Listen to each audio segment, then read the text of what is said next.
She was bred for battle, a princess of war, trained to crush human resistance. He was forged in duty, bound to protect his crew in the cold silence of space. When fate slammed their worlds together on a shattered asteroid at the edge of the galaxy, no one expected peace. No one imagined love, and certainly no one predicted the child who would one day unite empires. This is the story of a war that birthed hope, a forbidden bond that shattered centuries of hate, and a future carved from courage, compassion, and the fire of two hearts beating as one. This is when enemies became family. When enemies become family, the mining vessel Prometheus drifted through the asteroid field like a metal whale searching for food.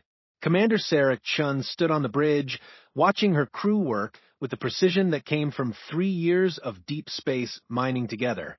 The ship was not beautiful, but it was strong, built for function rather than form. "Sarah, we're picking up something strange," called out Dr. Marcus Webb from his science station. At 42, Marcus had been with Sarah since her first command, and she trusted his judgment completely. "Define strange," Sarah replied, moving to look at his readings. Her dark hair was pulled back in a practical ponytail, and her uniform showed the wear of someone who worked alongside her crew rather than just giving orders. "It's a ship, but not like anything in our database. The hull design is completely alien, and it's badly damaged. I'm reading life signs, but they're faint." Sarah felt her heart rate increase. First contact protocols were clear, but they were mining crew, not diplomats. Still, leaving injured beings to die went against everything she believed in. "Can you identify the species?" she asked. "Negative. The biological readings are unlike anything we've encountered. But Sarah, there's something else. The ship's weapon signatures suggest it's from the Corvani Empire." The bridge fell silent. Every human in the galaxy knew about the Corvani. They were the warrior race that had been expanding their territory for the past 50 years. No human had ever met one and lived to tell about it, but the stories spoke of 7-foot-tall beings with incredible strength and zero mercy. "Ma'am," said Lieutenant Torres from the security station, "our orders are to avoid contact with hostile species. The Corvani have attacked human settlements." Sarah looked at the image of the damaged ship on the main screen. Smoke drifted from its hull, and she could see the flickering lights of failing systems. Someone was dying over there. "Dr. Webb, how many life signs?" 3, but they're getting weaker. I estimate maybe 2 hours before life support fails completely." Sarah closed her eyes for a moment. This was the choice that would define her as a commander and as a human being. She could follow orders and let them die, or she could risk her crew to save their enemies. "Prepare the medical bay for alien physiology," she ordered.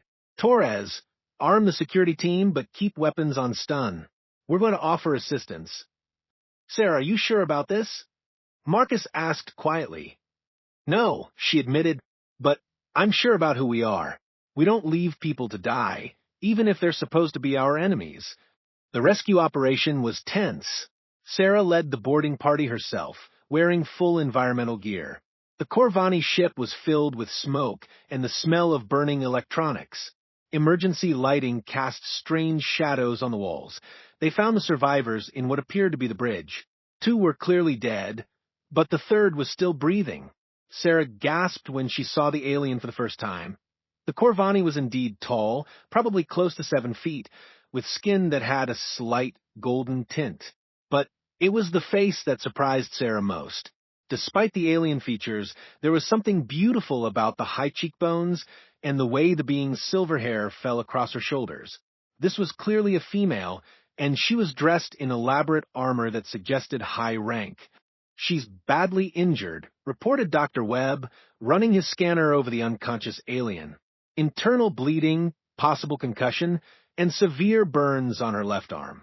We need to get her to the medical bay immediately." As they carried the alien back to the Prometheus, Sarah noticed something that made her stomach tighten. The decorations on the alien's armor were not just military insignia. They were royal symbols. They had just rescued Corvani royalty. The alien woman woke up 6 hours later. Sarah was sitting beside the medical bed, reading reports, when golden eyes suddenly opened and fixed on her with laser intensity. "Where am I?" the alien asked in heavily accented but understandable English. "You're safe," Sarah replied, slowly standing up. "You're aboard the human vessel Prometheus. I'm Commander Sarah Chun." The alien tried to sit up quickly, then gasped in pain. "Human," she said, and Sarah couldn't tell if it was a curse or just a statement of fact. "You were dying," Sarah explained. "We brought you aboard to treat your injuries. Your ship was badly damaged." "My warriors?" Sarah's expression grew sad. "I'm sorry. We were too late for them." The alien's golden eyes filled with something that might have been grief. For a moment, she looked less like a fearsome warrior and more like a person who had lost friends. "I am Princess Zara Veltar of the Corvani Empire," she said formally. "You have saved the life of your enemy." "Why?" Sarah considered the question. Because it was the right thing to do. Because leaving someone to die in space is wrong, no matter what species they are. Princess Zara stared at her for a long moment. "Your people are strange. The Corvani teach that humans are weak and emotional. But you risked your ship to save me." "Maybe being emotional isn't always a weakness," Sarah suggested.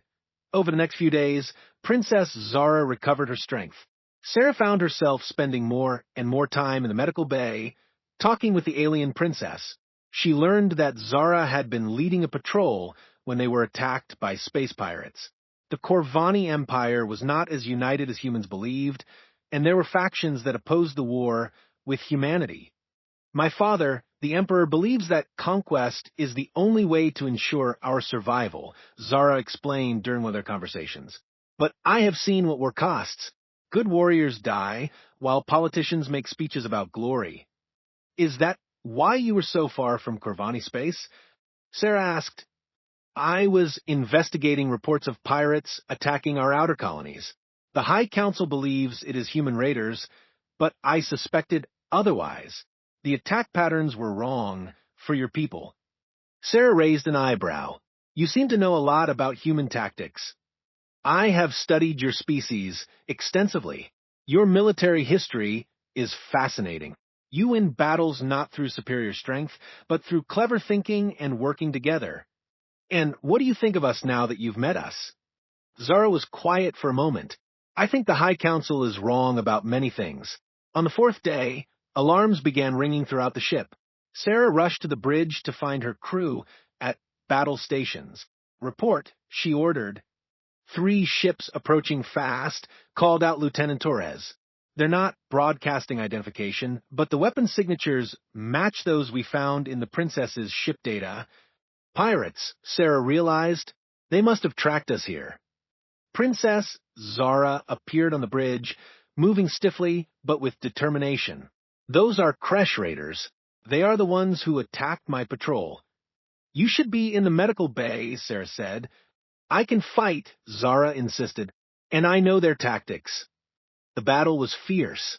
The Prometheus was a mining ship, not a warship, but Sarah's crew fought with skill and courage. Princess Zara proved invaluable, predicting the pirates' moves and suggesting counter-strategies. "They're trying to box us in," Zara warned. "If we can't break free in the next few minutes, they'll destroy us." Sarah made a decision that surprised everyone. "Torres, give Princess Zara access to our weapon systems." "Ma'am, she's an enemy combatant," Torres protested. "Right now, she's our ally," Sarah said firmly. "Zara, can you target their engine systems?" "With pleasure," the alien princess replied. Working together, Human and Corvani destroyed the pirate ships. But the battle had taken its toll. Several crew members were injured, and the ship systems were damaged. That night, Sarah found Zara in the observation lounge, looking out at the stars. "Thank you," Sarah said simply. "For what?" "For fighting beside us.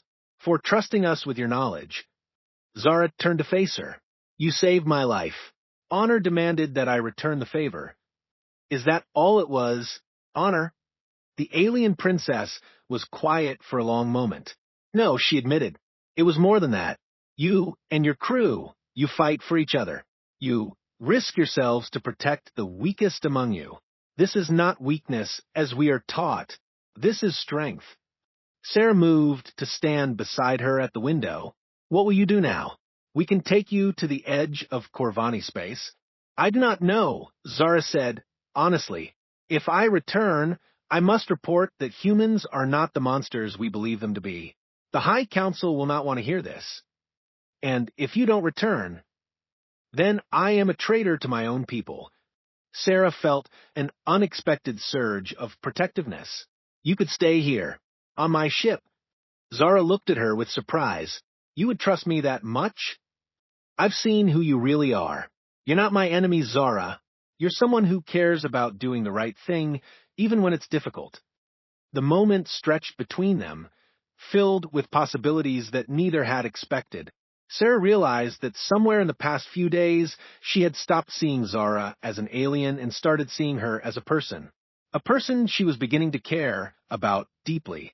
Sarah, Zara said softly, there is something I must tell you. Among my people, when someone saves your life, it creates a bond. A debt of honor that can never be repaid. That sounds like slavery, Sarah said with a frown. No, Zara smiled, and Sarah realized it was the first time she had seen the alien look truly happy. It is more like family. You are part of my life now, whether you choose to be or not. The next morning, Sarah woke up feeling strange. She had been having dreams about golden skin and silver hair, and she felt dizzy when she tried to get out of bed. Dr. Webb, to Commander Chun, came the voice over the intercom. Please report to the medical bay. Sarah found Marcus running tests on blood samples. What's wrong? She asked. That's what I'm trying to figure out. You missed your morning briefing, which isn't like you, and 3 other crew members have reported feeling unwell. Could it be something from the Corvani ship? That's what I thought, but the symptoms don't match any known pathogen. Sarah, I need to ask you a personal question. When was your last menstrual cycle? Sarah stared at him. That's not possible. I've been on birth control for years. Just humor me. Marcus said, preparing a scanner. The test results came back positive. Sarah Chun, commander of the deep space mining vessel Prometheus, was pregnant, and given the timing and the fact that she hadn't been with any human males, there was only one possible explanation. This is impossible, Sarah whispered. Humans and Corvani can't reproduce together. Apparently we can, Marcus said, his voice filled with wonder. The genetic compatibility is unprecedented. The embryo is developing normally with traits from both species. Princess Zara appeared in the doorway of the medical bay. I heard raised voices. Is everything well? Sarah looked at her, this alien warrior who had become so much more than an enemy. Zara, we need to talk. When Sarah explained the situation, Zara's reaction was not what she expected. The alien princess did not seem shocked or horrified. Instead, she looked thoughtful. This explains much, Zara said quietly. I have been feeling strange as well, emotional in ways that are not normal for my people. Dr. Webb, may I ask you to examine me as well? The results were astounding. Zara was also pregnant, apparently from the same night of emotional connection that had surprised them both. 2 pregnancies, human and Corvani, carrying children that represented something entirely new in the galaxy.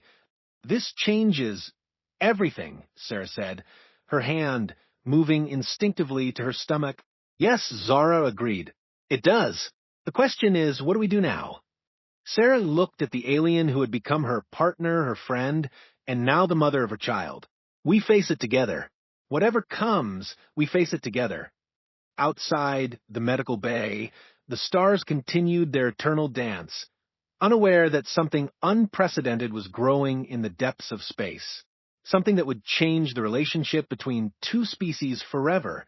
The age of isolation was ending. The age of cooperation was about to begin. A child of 2 worlds, the communication array of the Prometheus hummed with activity as Sarah Chun stood before the main screen, her hands clasped behind her back.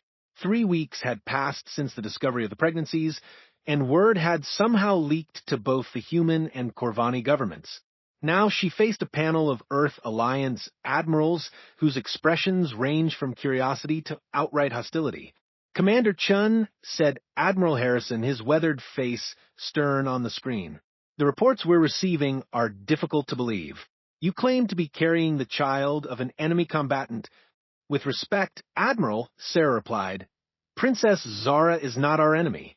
She has proven herself to be an ally and a person of honor." "A person?" Admiral Martinez interjected. "Commander, you're talking about an alien species that has been attacking human colonies for decades." Princess Zara stepped into view beside Sarah. Her golden skin seemed to glow under the bridge lights, and her silver hair was braided in the traditional Corvani style. Despite her alien features, there was something undeniably regal about her bearing. "Admirals of Earth," she said, her accented voice carrying clearly across the communication link, "I am Princess Zara Veltar of the Corvani Empire. I speak for myself and for the children we carry when I say that we wish only for peace between our peoples." The silence that followed was deafening. Finally, Admiral Harrison spoke. "Princess, our intelligence suggests that the Corvani High Council has declared you a traitor. Is this true?" Zara's expression darkened. "The High Council fears change. They have spent so long teaching hatred that they cannot imagine a different path. But I have seen what humans are truly like. You are not the weak, emotionless beings we were told about. You are capable of great courage and compassion." "That may be," Admiral Martinez said, "but the political situation is complicated. Half the Earth Alliance wants to study these pregnancies. The other half wants to end them before they can create an interspecies incident." Sarah felt a surge of protective anger. "These are our children, not political tools." "Commander," Admiral Harrison said more gently, "we understand your position. But you must understand ours. First contact with an alien species is supposed to be handled by diplomats, not mining crews. And now you're carrying what may be the first hybrid children in galactic history." Before Sarah could respond, new alarms began sounding throughout the ship. Lieutenant Torres called out from her station, "Multiple ships dropping out of hyperspace. Configuration unknown." The main screen shifted to show the external view. A massive fleet was forming around the Prometheus, ships of design Sarah had never seen before. Some were elegant and curved, others were angular and aggressive, but all of them were clearly alien. "By the stars," Princess Zara breathed, "the Galactic Council has arrived." Dr. Marcus Webb looked up from his sensor readings.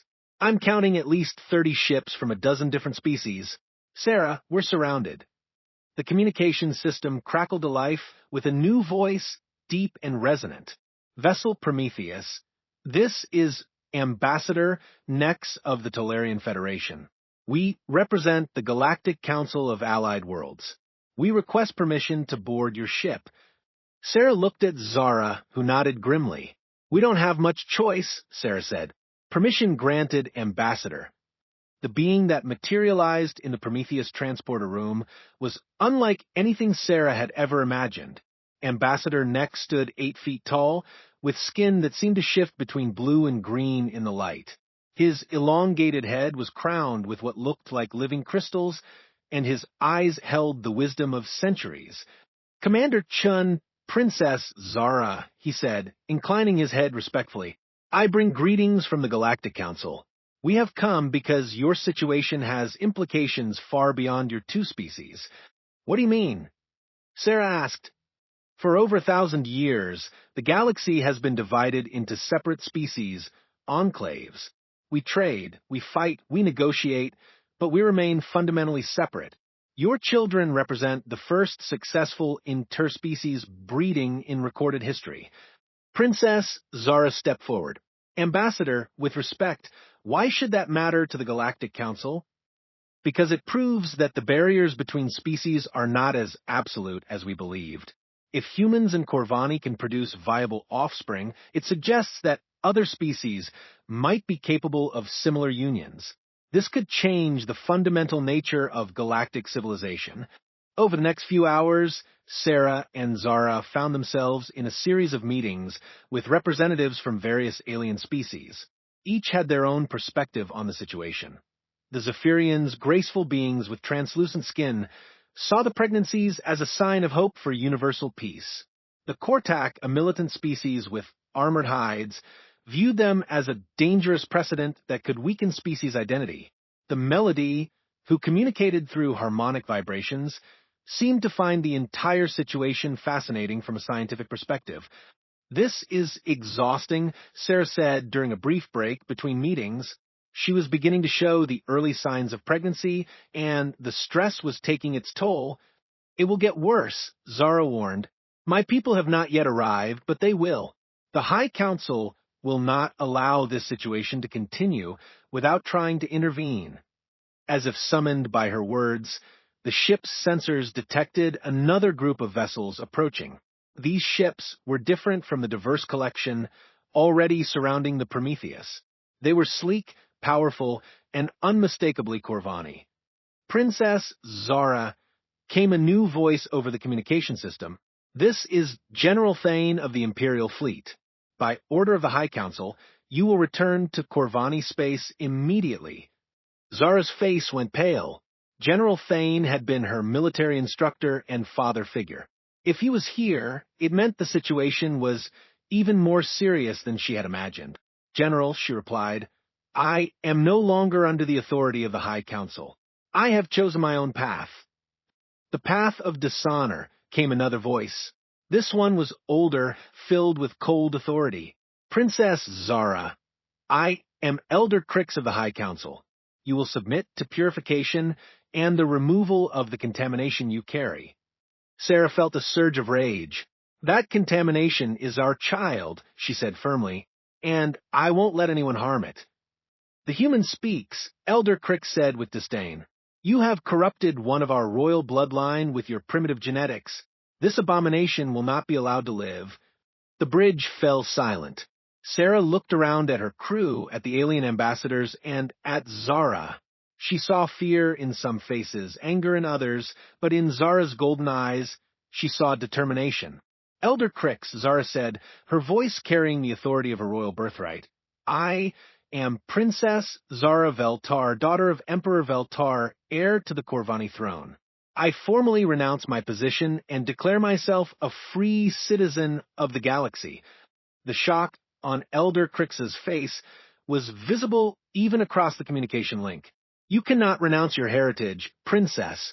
You are Corvani. You will always be Corvani." "I am Corvani," Zara agreed, "but I am also the mother of a child who will be more than just one species. I choose to embrace that future rather than cling to the past." "Ambassador, next step forward." "Elder Crix, the Galactic Council recognizes Princess Zara's right to self-determination. Any attempt to take her by force will be considered an act of aggression against the Council. The Council has no authority over the Corvani Empire." Elder Crix replied coldly. "Perhaps not," said a new voice. Admiral Harrison appeared on the communication screen, flanked by several other Earth Alliance officers. "But the United Earth Alliance does have something to say about threats against our citizens." The space around the Prometheus was now filled with ships from dozens of different species and governments. Human vessels faced off against Corvani warships, while alien mediators tried to prevent an interstellar incident. Sarah realized that she was standing at the center of what could become the largest conflict in galactic history. The thought terrified her, but it also filled her with a strange sense of purpose. "Stop," she said, her voice carrying clearly across all communication channels. "All of you, just stop." The various commanders and diplomats fell silent, waiting for her to continue. "I'm a mining ship commander," Sarah said. 3 months ago, my biggest concern was meeting our mineral quotas. Now, I'm carrying a child that apparently has the power to start or prevent wars across the galaxy." She paused, looking at each face on the various screens. "But you know what? I don't care about your politics. I don't care about your species' purity or your territorial disputes. I care about the future we're building for our children." Sarah moved to stand beside Zara, taking the alien princess's hand in hers. Princess Zara and I didn't plan this. We didn't set out to change the galaxy. We just fell in love and decided to build a family together. Love, Elder Crick said with disgust. Emotion makes you weak. No, Sarah said firmly. Love makes us stronger. It makes us fight for something bigger than ourselves. It makes us willing to sacrifice for the future. She looked directly at the various military commanders. You can fight your wars. You can destroy each other over fear and prejudice. But you'll be fighting over a galaxy that our children will inherit. Don't you want them to inherit something better? Ambassador Nex spoke first. The Tolarian Federation supports the right of these beings to choose their own destiny. We propose the establishment of a neutral zone where interspecies families can live in peace. The Zephyrian Commonwealth agrees, added another voice. We have seen too much conflict. It is time for something new. One by one, the alien species began to voice their support. Not all of them, but enough to create a coalition of the willing. Even some human and Corvani officers began to express private support for the idea. Elder Crix's face was twisted with rage. This is not over. The Empire will not allow this contamination to spread. Then the Empire will stand alone, General Thane said, quietly. Sarah was shocked to see the Corvani military leader defying his own High Council. Princess Zara, I have known you since you were a child. I have seen your courage and your wisdom. If you believe this is the right path, then I will support you. The tide was turning. Sarah felt a flutter of movement in her womb, as if her unborn child was responding to the historic moment.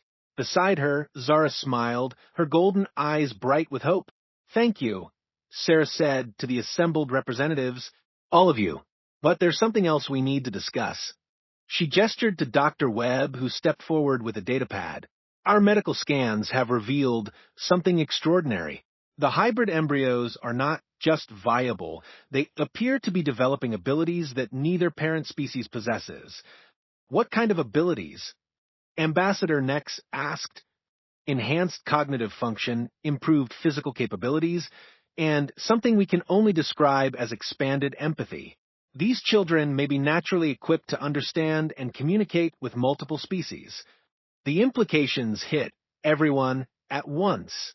If the hybrid children could naturally serve as bridges between species, they might be the key to a new era of galactic cooperation. We need to protect them, Sarah said. Not just our children, but all the children who might follow. We need to create a place where they can grow up safely, where they can become the leaders of a better future. Where would such a place be? General Thane asked. Sarah looked at Zara, who nodded. We propose the construction of a new colony station in neutral space. A place where any species can live and work together. A place where our children can grow up learning about all the different peoples of the galaxy. A haven station, Zara added, where diversity is celebrated, not feared. Ambassador Nex considered this. The Galactic Council would need to approve such a project. It would require unprecedented cooperation between species. Then, let's make it happen, Sarah said. Let's build something worthy of the future we're trying to create. The next few hours were filled with intense negotiations. Details were hammered out, resources were pledged, and gradually a plan began to take shape. It wouldn't be easy, and there would be opposition from extremists on all sides, but for the first time in galactic history, multiple species were working together toward a common goal. As the various fleets began to disperse, Sarah found herself standing in the observation lounge with Zara, watching the stars that would soon be home to their children. Do you think it will work?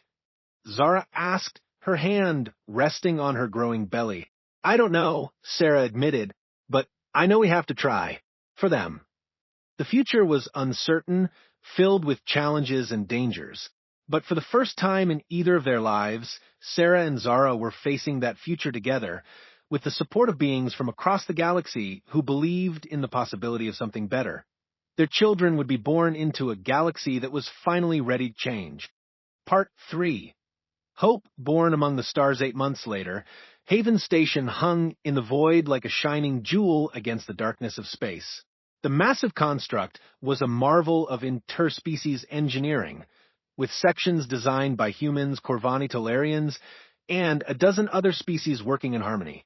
Sarah Chun stood in the main observation deck, watching the final construction crews put the finishing touches on the residential quarters. Her pregnancy was now in its final stages, and she moved with the careful grace of someone carrying precious cargo.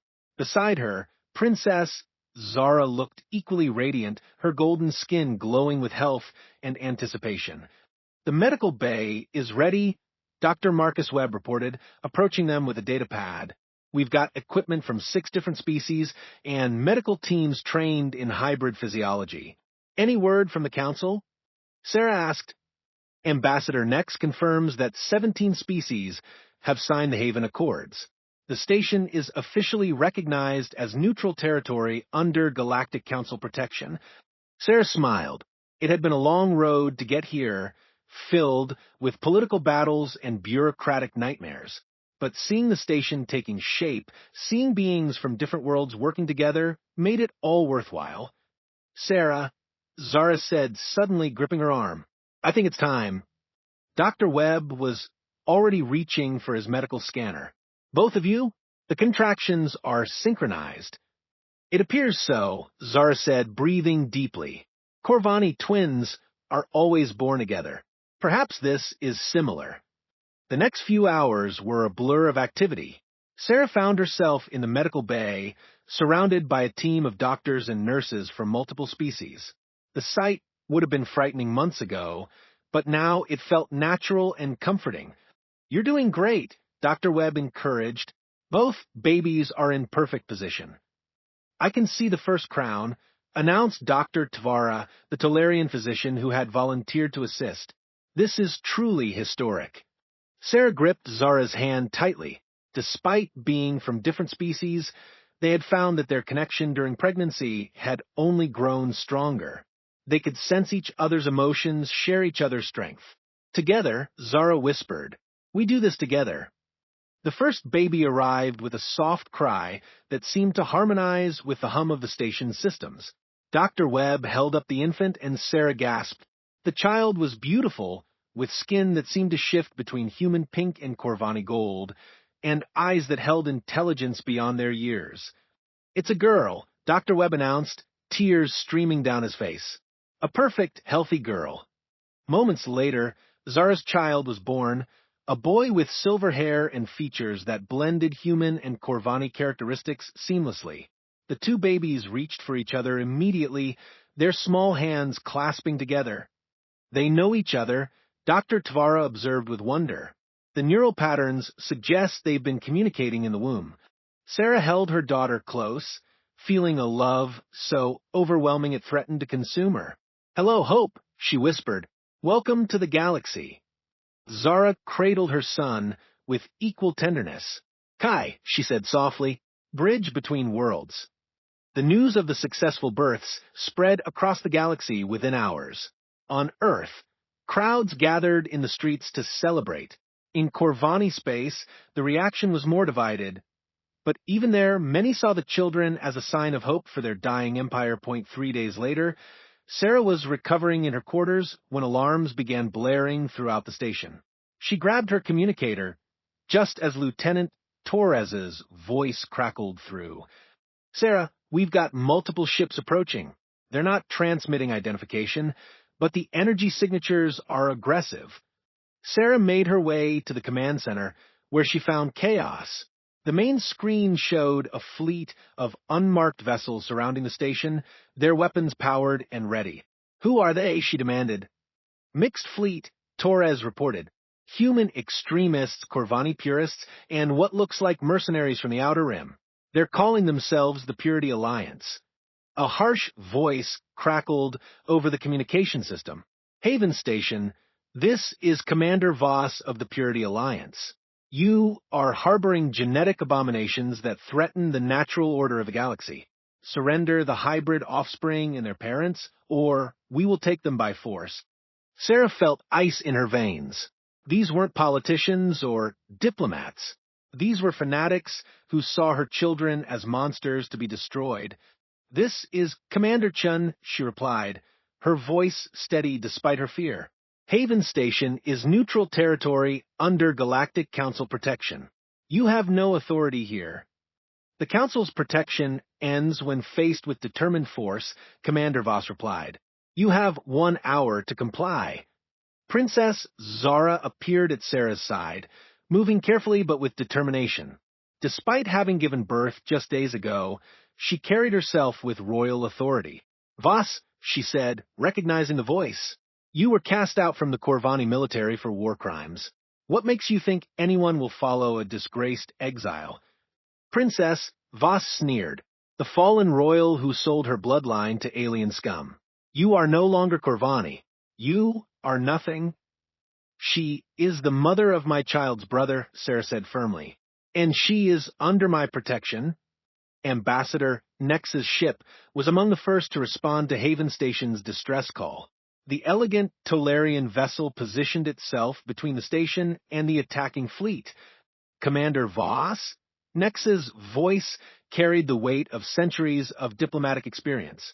The Galactic Council condemns your actions. Withdraw immediately or face the consequences. The Council is weak, Voss replied. You've allowed sentiment to cloud your judgment. These abominations will breed more of their kind, contaminating the galaxy until pure species no longer exist. More ships began arriving, but Sarah realized with growing horror that some of them were joining Voss's fleet rather than opposing it. The extremist movement was larger than anyone had realized. Sarah, Dr. Webb's voice came over the intercom.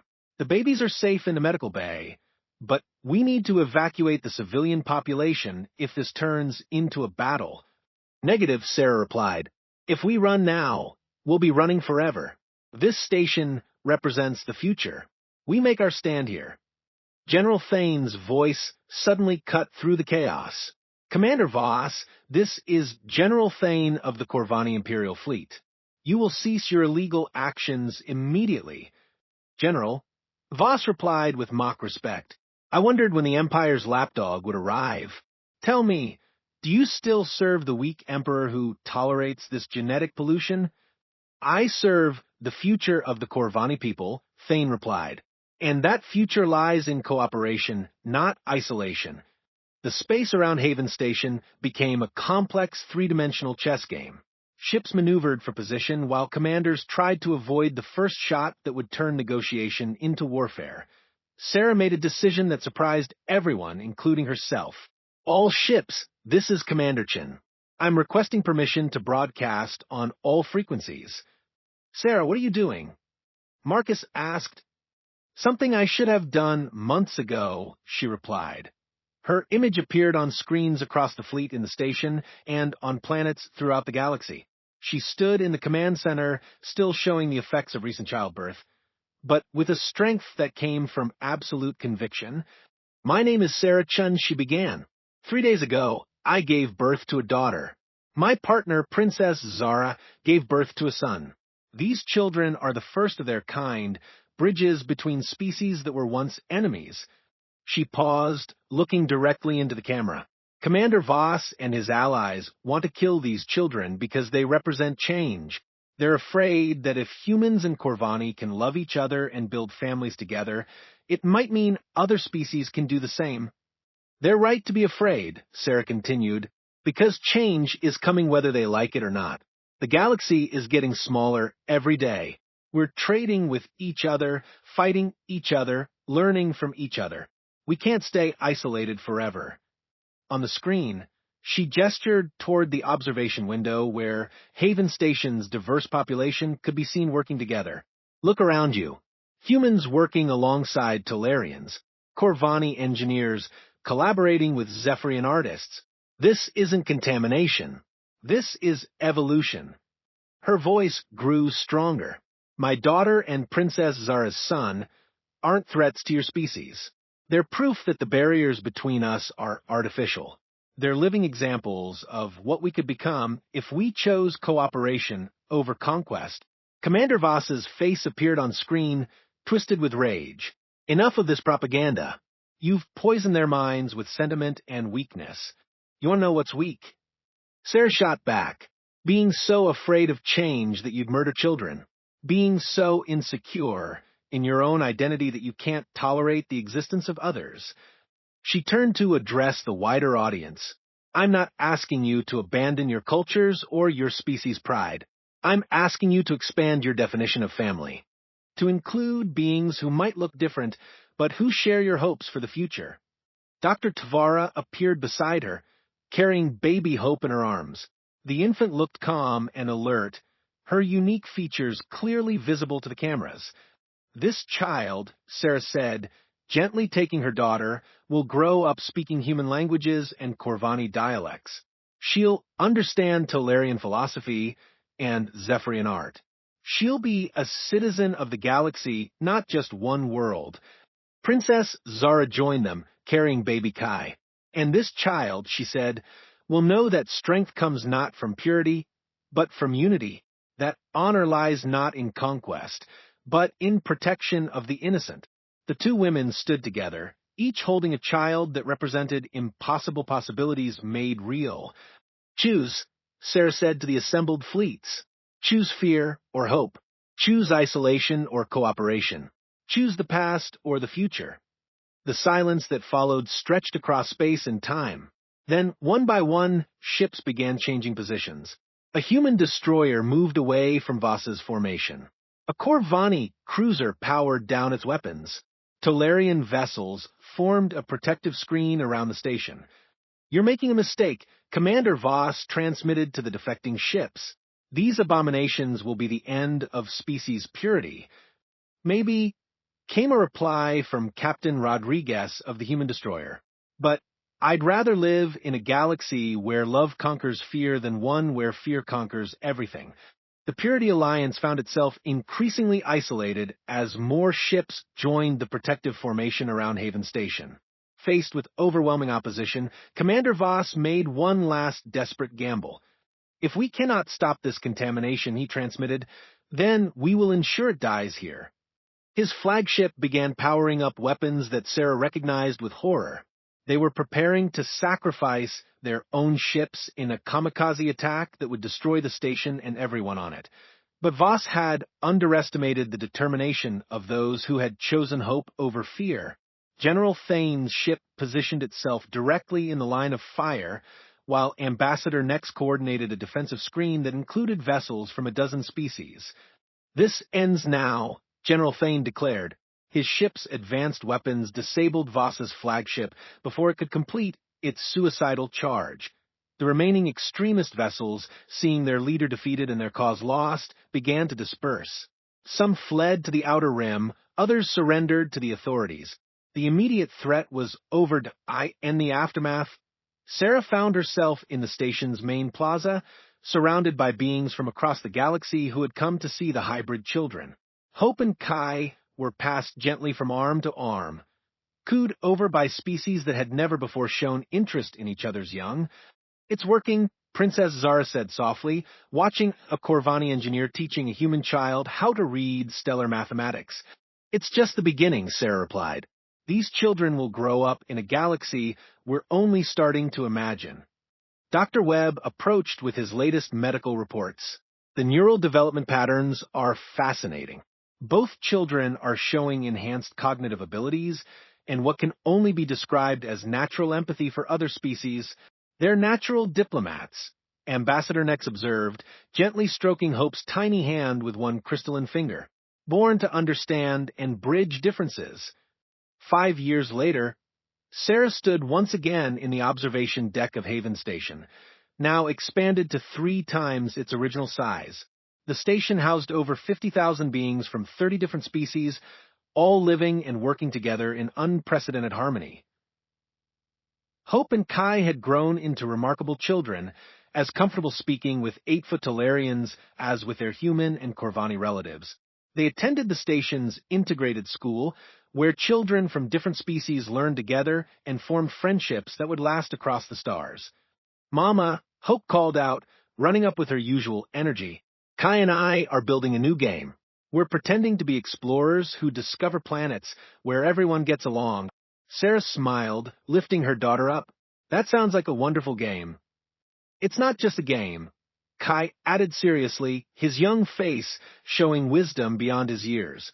It's practice for when we're old enough to help build those planets for real. Princess Zara appeared beside them, now serving as Haven Station's Director of Interspecies Relations. The Galactic Council has approved our proposal for 3 more Haven Stations, she reported, and we've received applications from 12 new species wanting to join the program. Any word from Earth or the Corvani Empire? Both governments have officially endorsed the Haven Project. Even some of the former extremists have requested permission to visit and see what we've built here. Sarah looked out at the stars, where ships from across the galaxy came and went in peaceful routine. Trade routes that had once been borders now connected species in webs of cooperation and mutual benefit. Do you think they understand what they started? Zara asked, watching their children play with friends of multiple species. I think they understand that they're not the end of something, Sarah replied. They're the beginning, the first generation of true galactic citizens. As if to prove her point, Hope looked up from her play and fixed her remarkable eyes on her mother. When I grow up, she announced with the confidence of a child who had never known a galaxy where differences were barriers, I want to help other species learn to have families together, just like you and Mama Zara did. Sarah felt tears in her eyes. The future was still uncertain, still filled with challenges and obstacles. But for the first time in galactic history, it was a future where love had proven stronger than fear, where cooperation had triumphed over conquest, and where children could dream of a universe united by understanding rather than divided by prejudice. Hope and Kai would not be the last hybrid children. They were the first of many, the pioneers of a new age where the barriers between species were not walls to maintain, but bridges to be built. The galaxy was learning to be a family. And it all started with 2 women who chose love over fear, hope over despair, and the future over the past that in the depths of space, among the eternal stars. A new chapter in galactic history was being written by children who saw differences as gifts rather than threats, and who would grow up to build a universe worthy of their boundless hope.